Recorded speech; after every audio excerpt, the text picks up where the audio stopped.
Imagine for a moment absolute darkness. I want you to picture the exact geographical center of your human brain. Deep within the heavy vault of your skull, perfectly shielded from the outside world, sits a tiny anomaly. It is no larger than a grain of rice, and it is shaped exactly like a pine cone. But here is the thing that keeps neuroscientists awake at night. This tiny gland, trapped in pitch-black darkness, is lined with photoreceptor cells. It possesses the exact same kind of light-detecting tissues that you have right now in the retinas of your eyes. Why does a piece of biological tissue buried under thick bone and brain matter where no sunlight can ever reach need the physical equipment to see the light? René Descartes, the father of modern philosophy, was so obsessed with this biological mystery that he famously called it the seat of the soul. He believed it was the one and only physical bridge between the heavy meat of the human body and the weightless, infinite nature of human consciousness. But Descartes was actually late to the party. Thousands of years before him, the ancient Egyptians were somehow mapping this exact region of the brain. If you look closely at the Eye of Horus, that famous Egyptian symbol of protection and royal power, and you lay it directly over a sagittal cross-section of the human midbrain, the match is terrifyingly perfect. The swoops, the curves, the exact placement of the pineal gland. It makes you wonder, how did they know the internal architecture of the brain, and why did they associate it with a divine eye? We are here to dissect a very specific, ancient paradox. We are going to bridge the cold, hard world of endocrinology with a profound concept from Buddhist cosmology known as Dibbacakkhu, the divine eye. If you are fascinated by human anatomy, if you look at the stars and wonder about the architecture of the cosmos, or if you just want to know how the physical brain might actually touch the metaphysical mind, you are exactly where you need to be. When I first started digging deep into these ancient texts and modern medical journals, I couldn't help but wonder, if modern science and ancient monks are actually staring at the exact same phenomenon, just using different vocabularies, which one is actually closer to the absolute truth?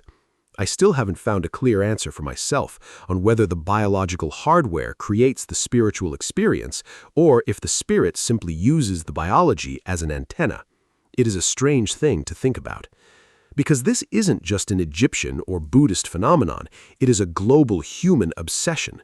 If you walk into the Vatican right now, into the Cortile della Pina, you will be standing in front of a massive, ancient Roman bronze sculpture of a pine cone.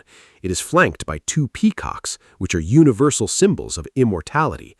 Why is the geographical center of Catholic power built around the anatomical shape of the pineal gland? Move over to Hinduism. Lord Shiva's third eye rests right in the center of the forehead, poised to emit a fire that destroys the universe of illusion and ignorance. They were pointing to something intensely physical. And it gets even stranger when you look at evolutionary biology. There is a reptile native to New Zealand called a tuatara. If you look at the top of a tuatara's head, you will find a literal, functioning third eye. It has a lens, a cornea, and a retina. It is called a parietal eye, and it connects directly into their pineal gland. They use it to regulate their biological clocks and navigate by the sun. I've looked into the evolutionary biology of this, but I am fairly certain there must be some biologists or herpetologists listening right now who know a lot more about parietal eyes in ancient species than I do.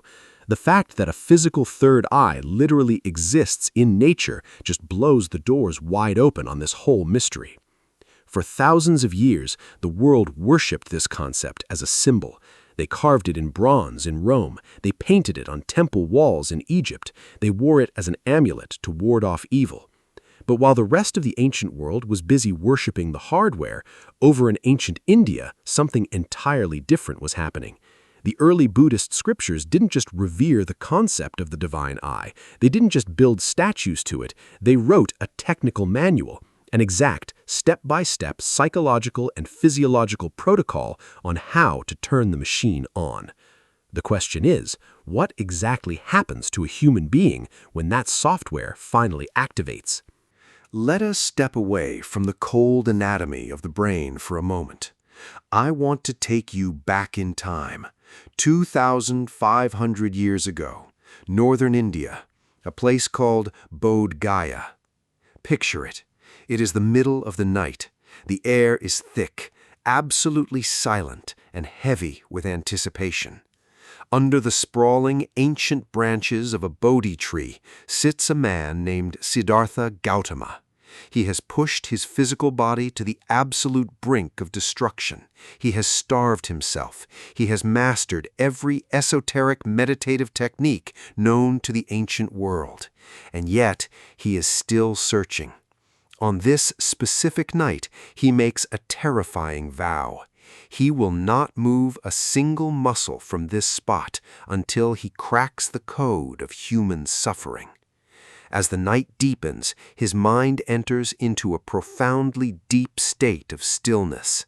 The ancient texts divide this night into 3 distinct watches, known as the 3 watches of the night. In the first watch, something remarkable happens. His mind, now completely quiet and sharp as a diamond, turns backward. He unlocks the first knowledge. He begins to see his own past lives, not just 1 or 2, hundreds, thousands, eons of cosmic expansion and contraction. He watches the endless, exhausting loop of his own existence. But it is the second watch of the night that changes the course of human history, and this is exactly where our investigation finds its anchor. In the dead of night, Siddhartha takes this highly concentrated, razor-sharp mind and directs it outwards.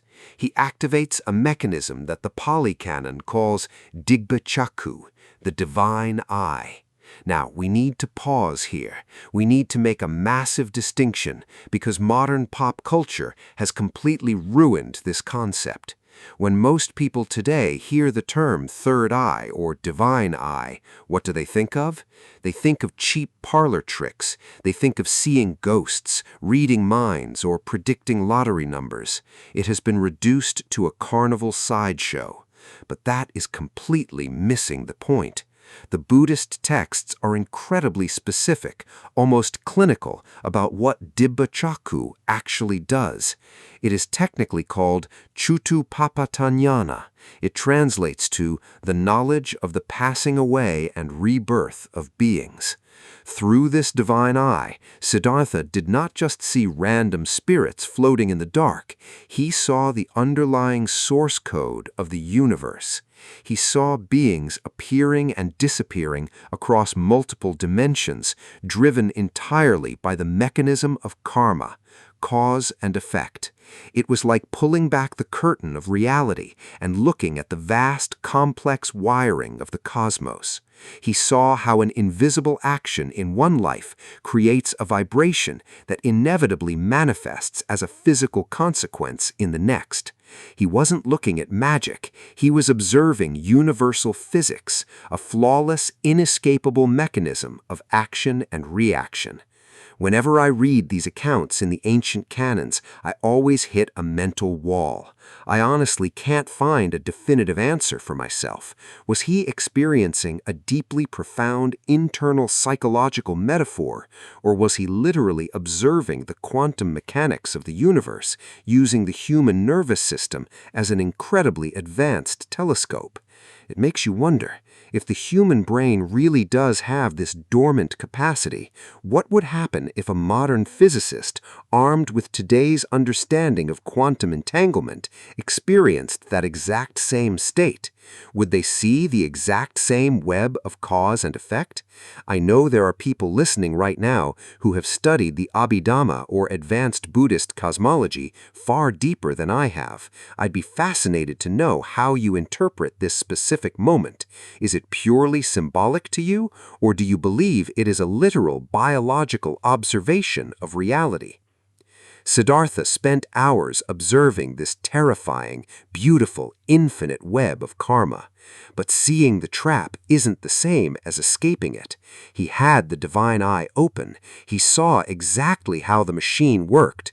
But in the third watch of the night, as dawn was about to break over the horizon, he had to figure out how to dismantle the machine entirely.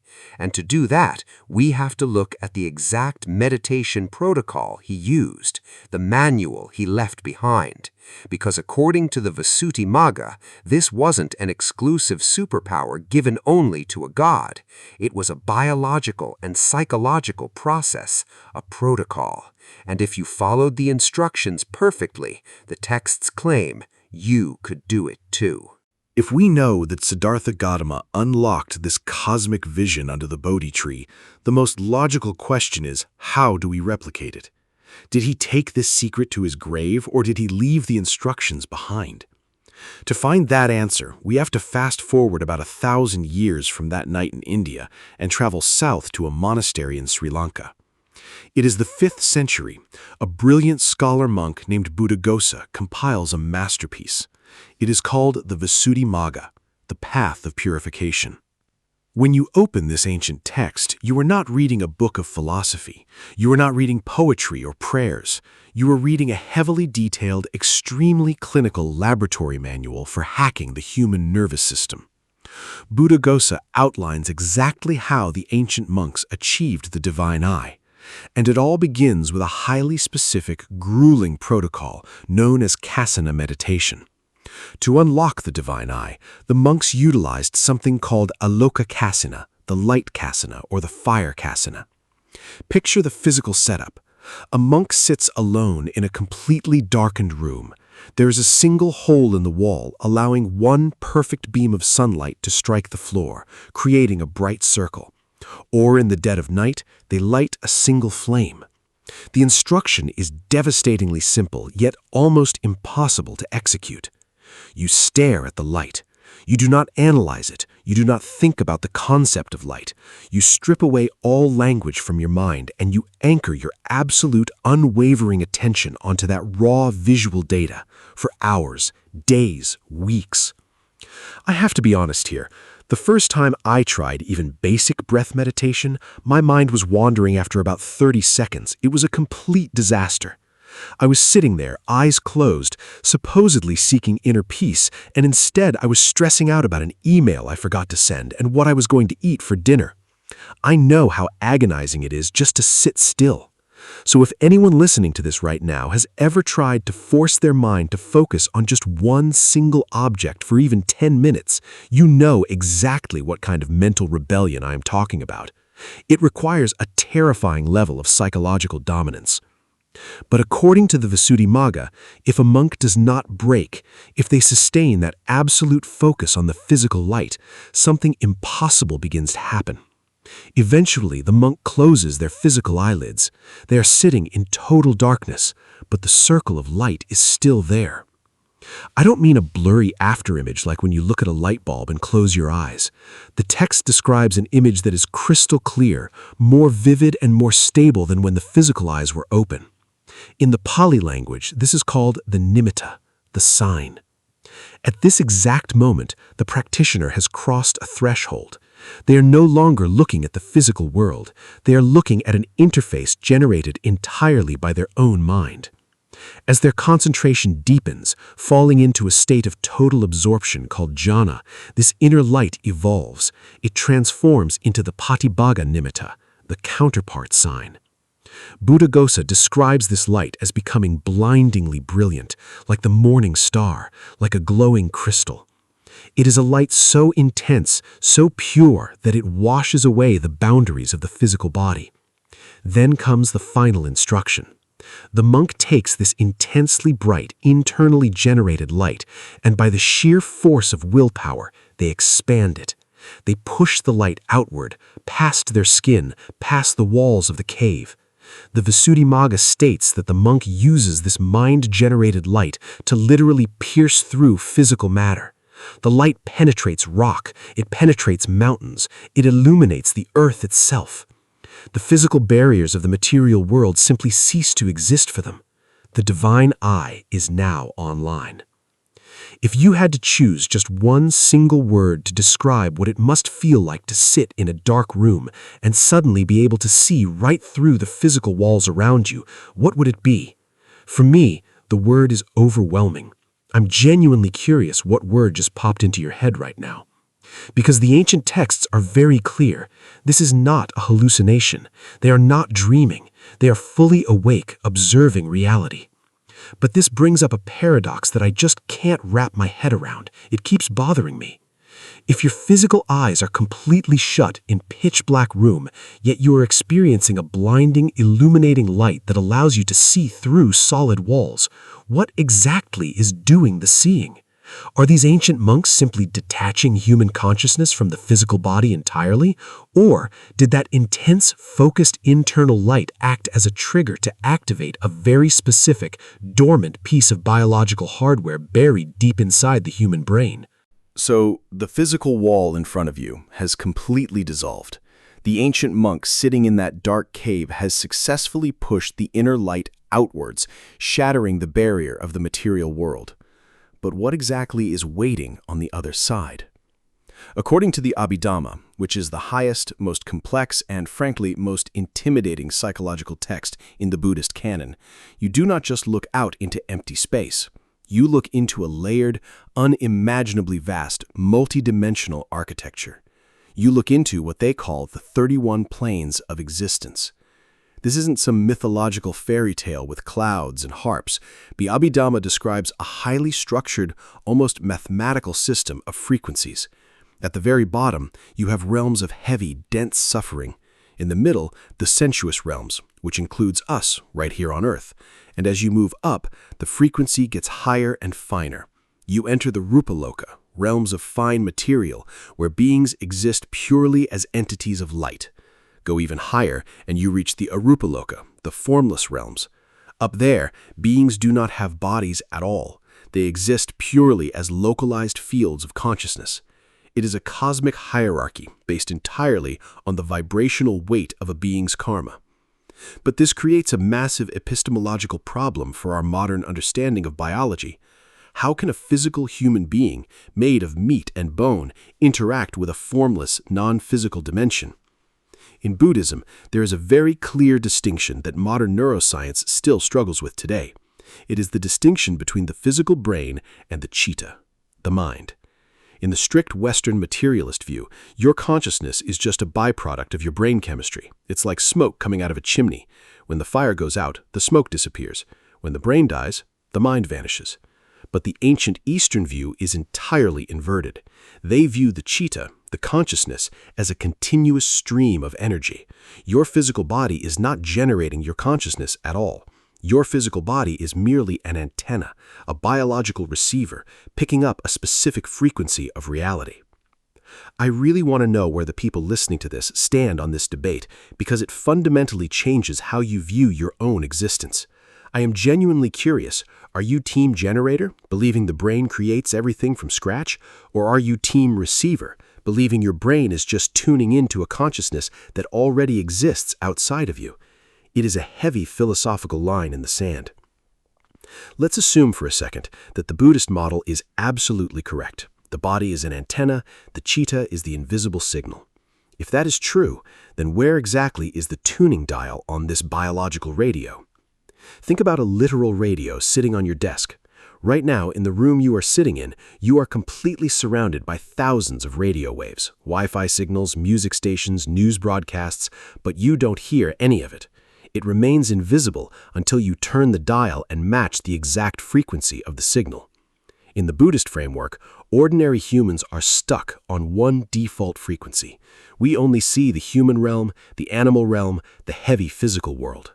But what if the kasina meditation, that intense focusing on the inner light, is actually a method of gripping that internal dial and forcefully turning it? What if that tiny pinecone-shaped gland sitting in the exact center of your skull, the one covered with photoreceptor cells, bathed in absolute darkness, is the physical hardware responsible for tuning the frequency of human consciousness? When those ancient monks pushed their mind-generated light outwards, were they physically altering the electromagnetic field around their own pineal gland? Were they literally shifting the dial to tune into those higher 31 planes of existence? It sounds like science fiction. It sounds like pure esoteric mysticism. But what happens when we strip away the ancient Pali language, walk out of the monastery, and put this exact phenomenon under the scrutiny of modern medical science? Because modern endocrinology has recently found something inside that gland, something microscopic and crystalline, that makes this ancient metaphor terrifyingly plausible. Let us step completely out of the ancient monastery for a moment and walk straight into a modern, brightly lit neuroanatomy lab. We are going to leave the philosophy behind and look purely at the cold, hard biological machinery inside your skull. Your brain has an incredibly advanced, highly restrictive security system called the blood-brain barrier. It is a microscopic filtration system that aggressively protects your sensitive brain tissue from toxins, pathogens, and fluctuations in your bloodstream. It is the ultimate bouncer at the door of your nervous system. But here is where the anatomy takes a very strange turn. The pineal gland, despite being perfectly positioned in the absolute geographical center of the brain, is entirely outside of the blood-brain barrier. It has no security.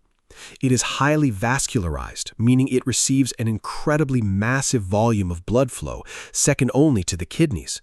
And it sits there completely exposed, bathed directly in cerebrospinal fluid.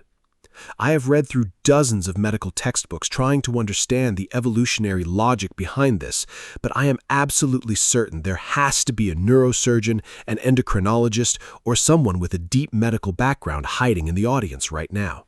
I would really love to know how you view this structural anomaly from a purely clinical standpoint.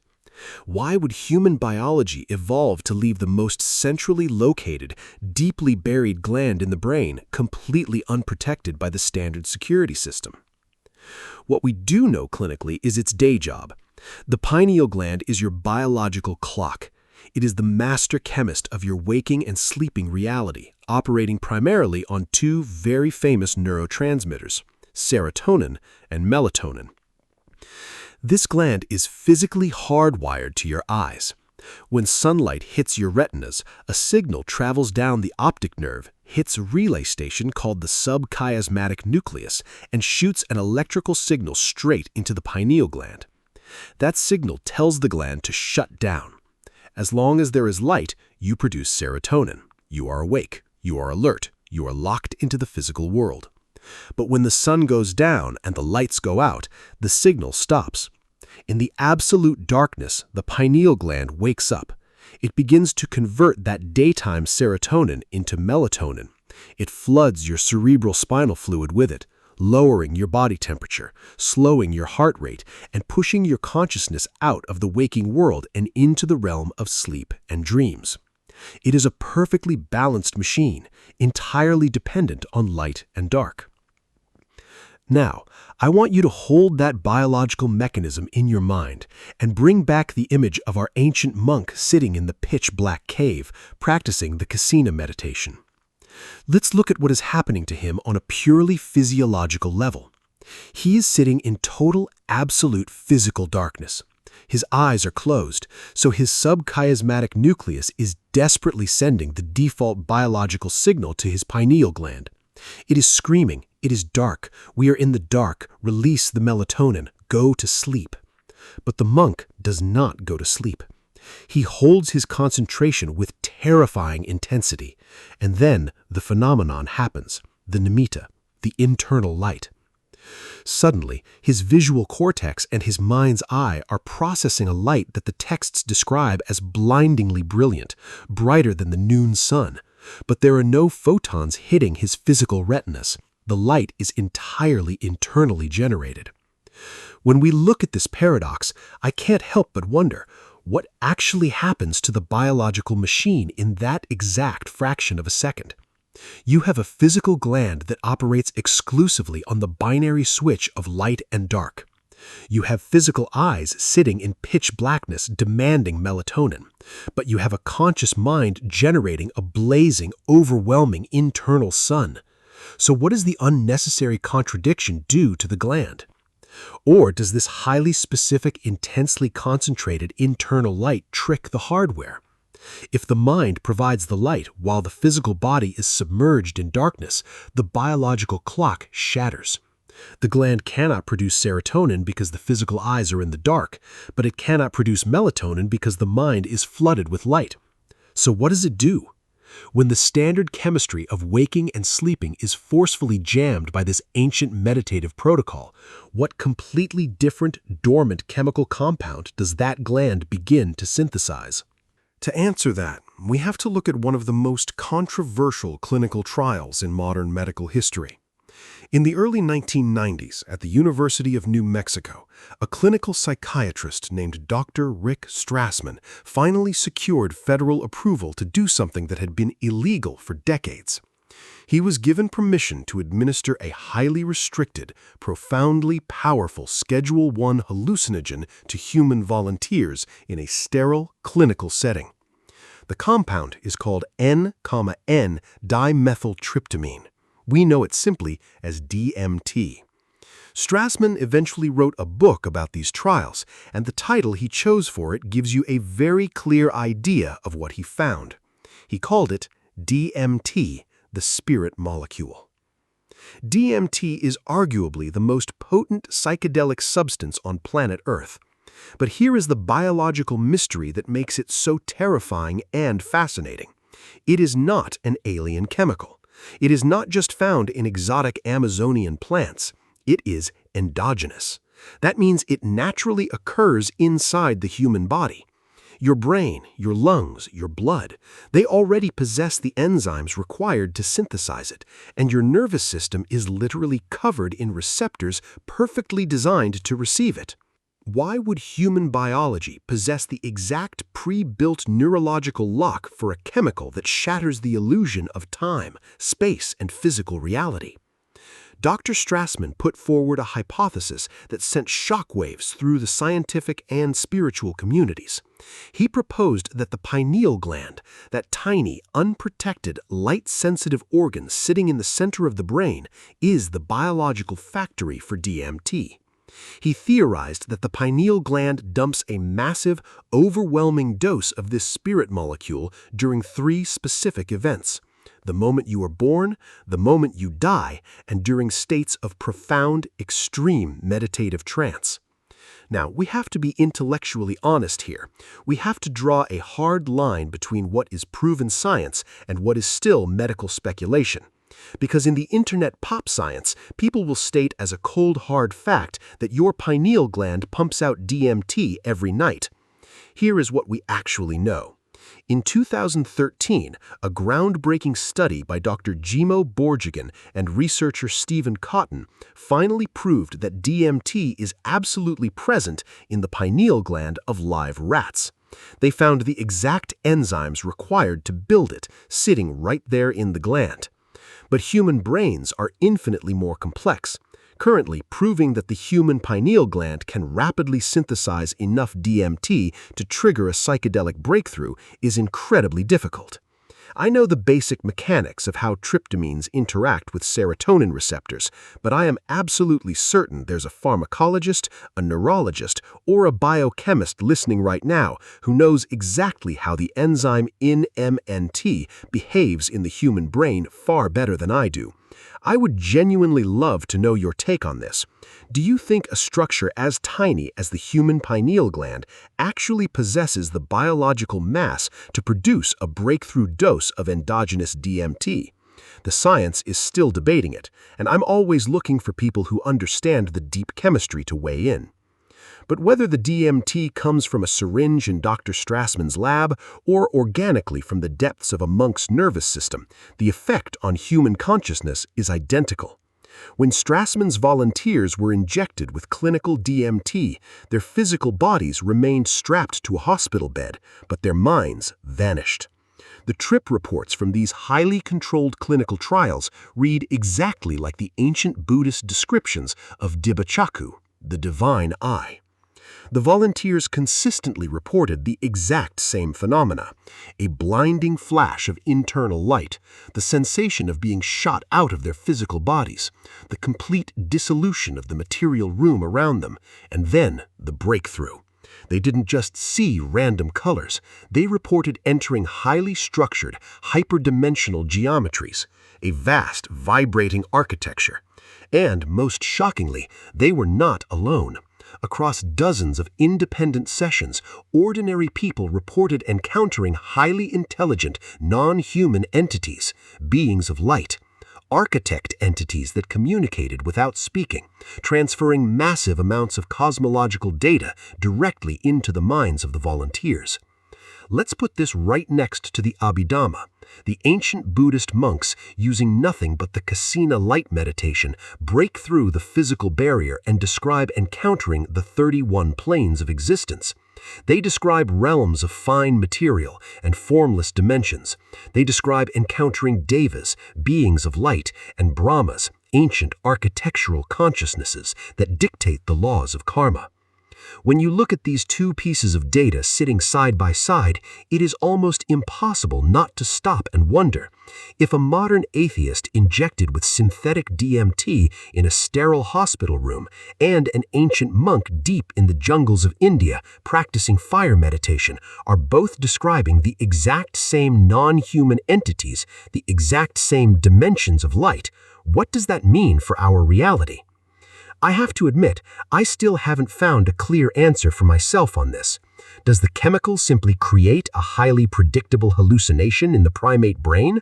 Or is the chemical acting like a tuning dial, shifting the biological radio of the brain to receive a frequency of reality that is already there, existing all around us right now? If the pineal gland really is a biological radio receiver, then the chemistry alone isn't the whole story. You can have the right chemicals, but if the antenna itself doesn't have the electrical power to catch the signal, you see nothing. To actually turn the dial, to look through the divine eye without losing your mind, you would need an electrical surge so powerful it would fundamentally alter the physical structure of the brain itself.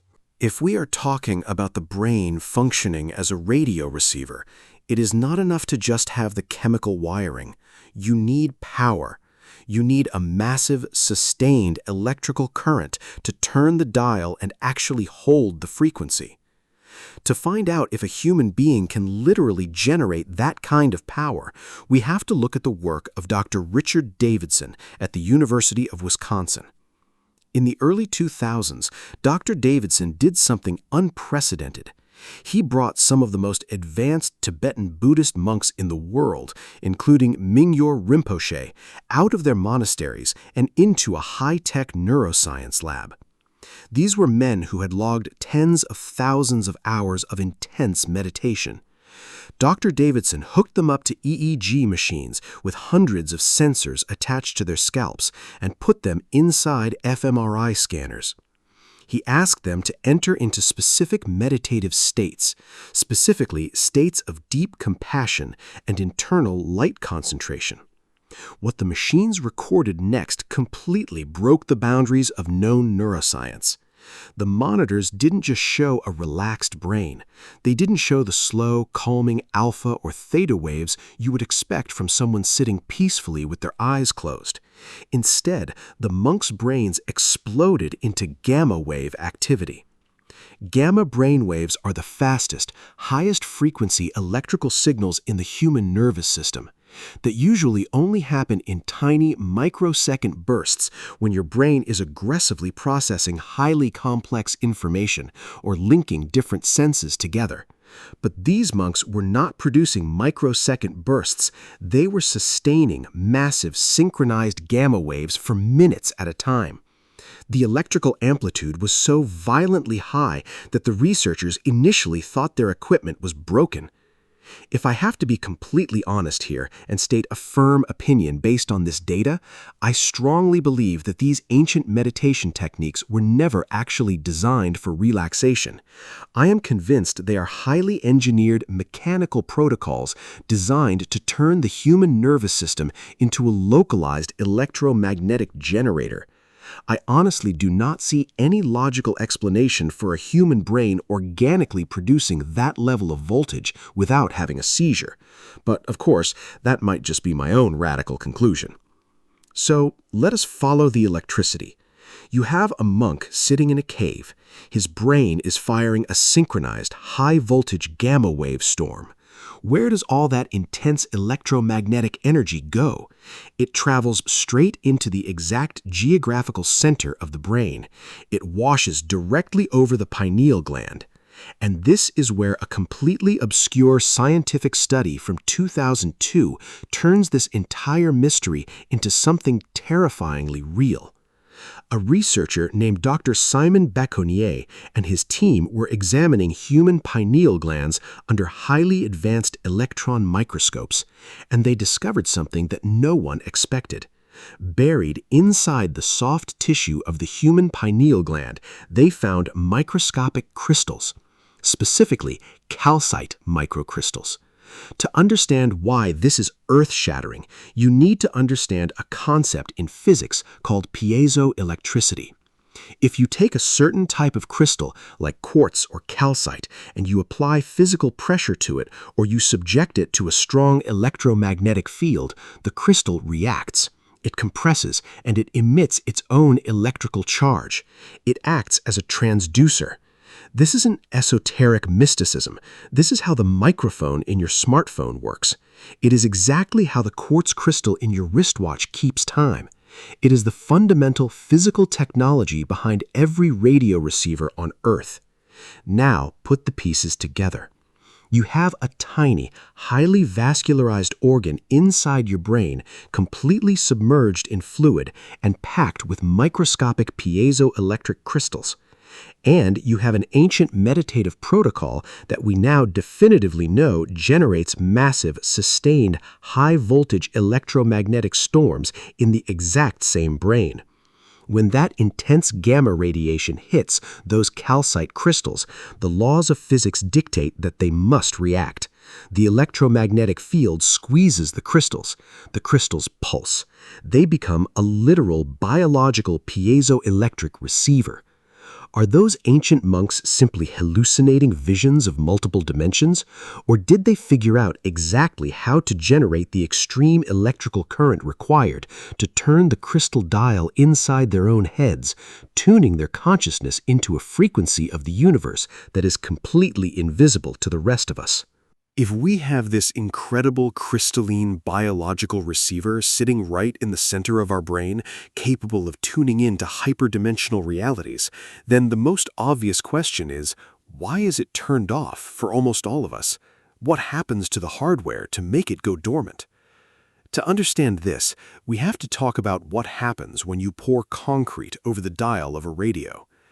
In 2001, a British researcher named Dr. Jennifer Luke published a study that completely shook the worlds of neuroscience and toxicology. She was examining the human pineal gland and discovered that it acts like an absolute magnet for fluoride. Because the gland has massive blood flow and sits outside the blood-brain barrier, it absorbs more fluoride than any other physical tissue in the human body, even more than your teeth or your bones.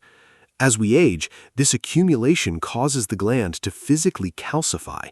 It literally develops hard, bone-like calcium deposits over the sensitive tissue.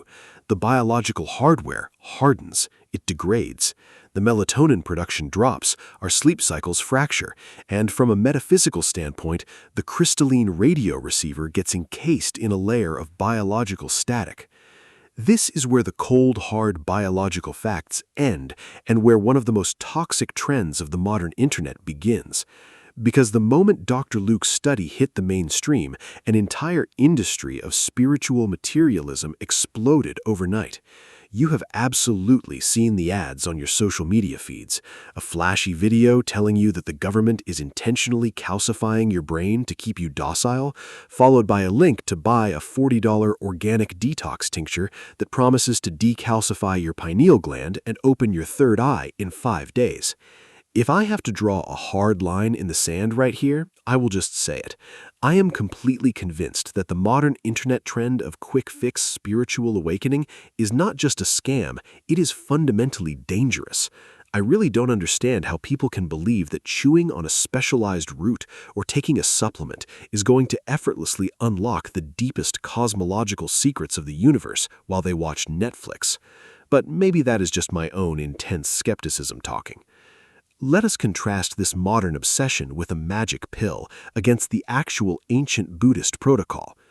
The monks who authored the Visuddhimagga knew perfectly well that you could forcefully alter the mind, but they put a massive, non-negotiable warning label on the process.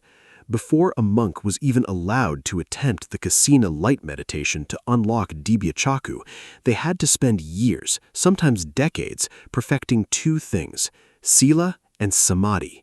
Sila is absolute, unwavering moral purity.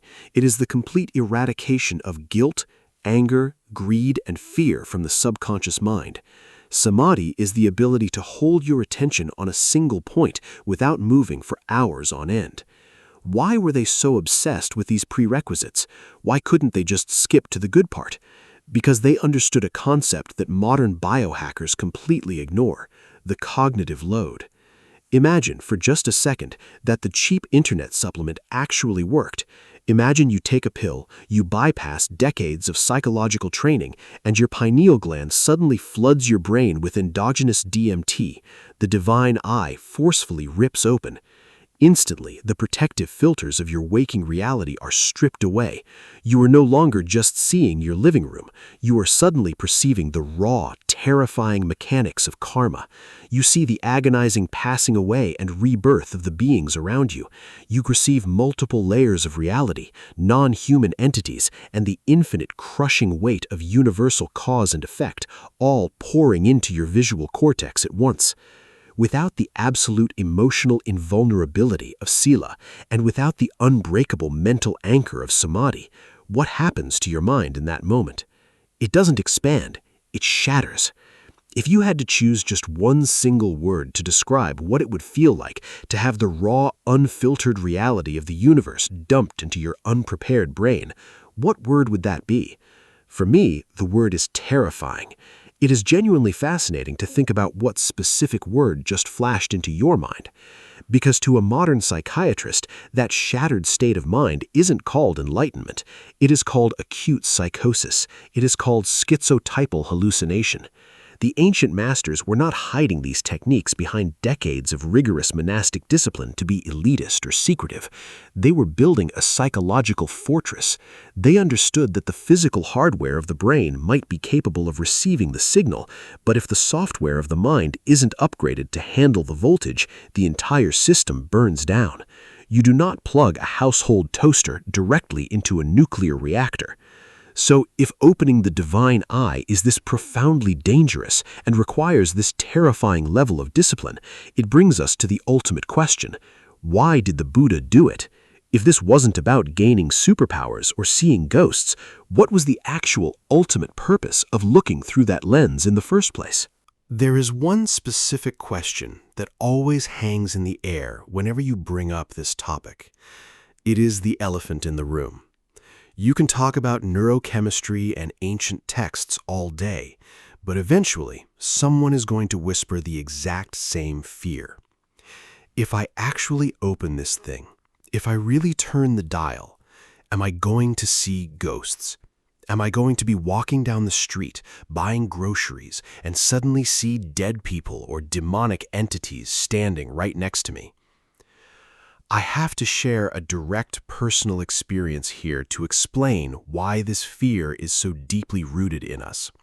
Years ago, I woke up in the absolute dead of night. It was classic sleep paralysis. I couldn't move a single muscle in my body, and as my eyes adjusted to the dark, I saw a silhouette. A shadow that was somehow darker than the darkness of the room, standing right at the foot of my bed. My heart was hammering so violently I thought my ribs would crack. It was pure, unadulterated, primal terror. I honestly don't know if anyone listening has ever encountered a moment similar to this, that terrifying feeling of your own reality turning against you. But if you have, you know exactly what kind of suffocating panic I'm talking about.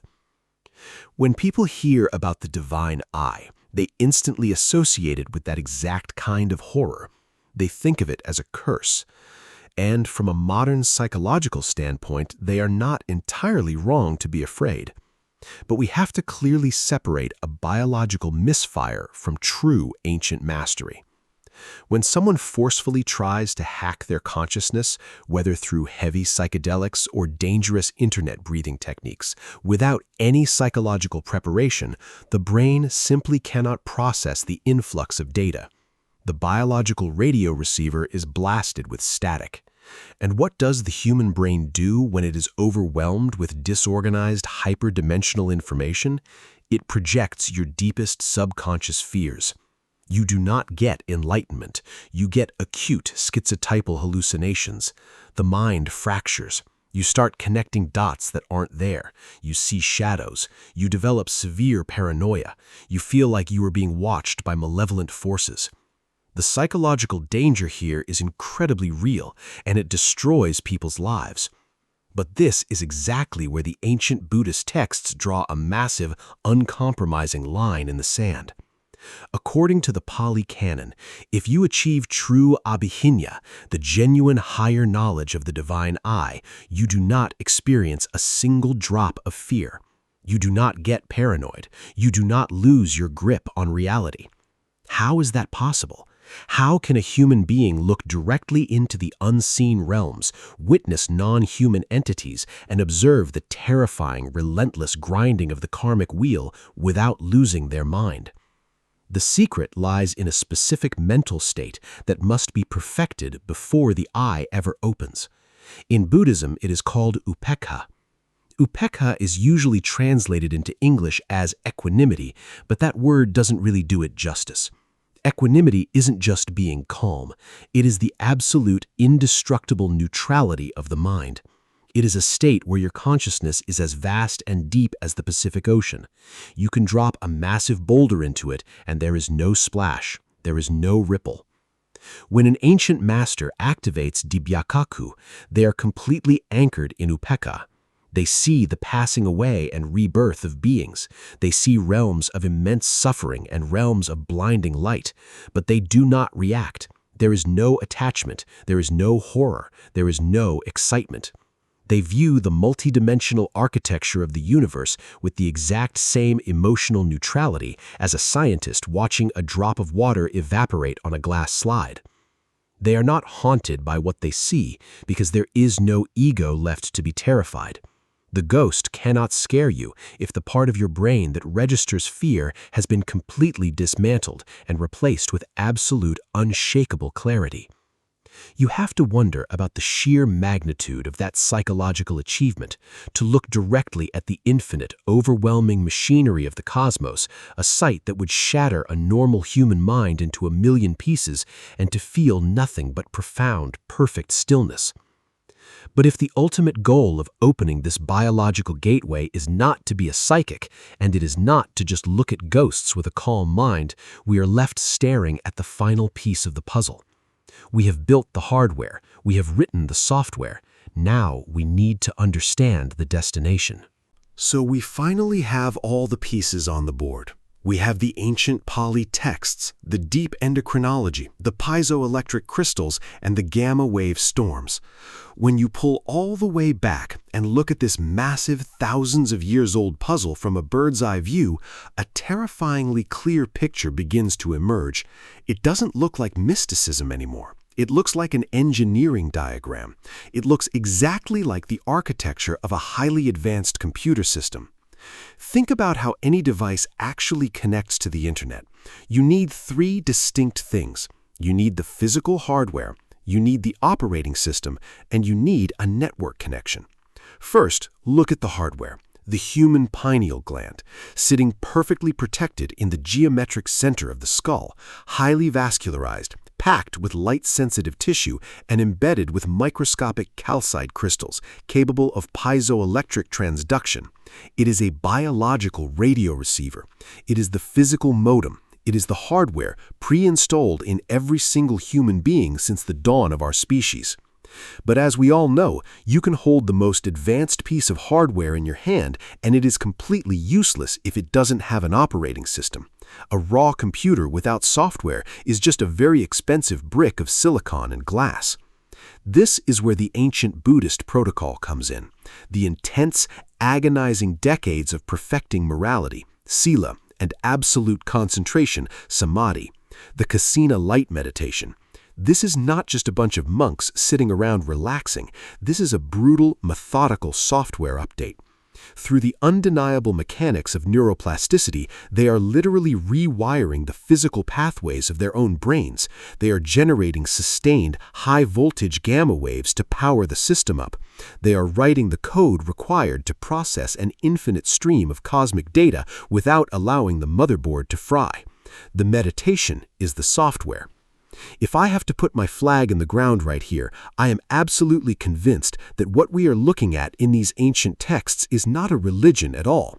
It is a highly advanced mechanical blueprint for biological technology. I genuinely do not see how anyone can look at the anatomical precision of this hardware and the psychological precision of this software and just dismiss it as mere mysticism or primitive myth.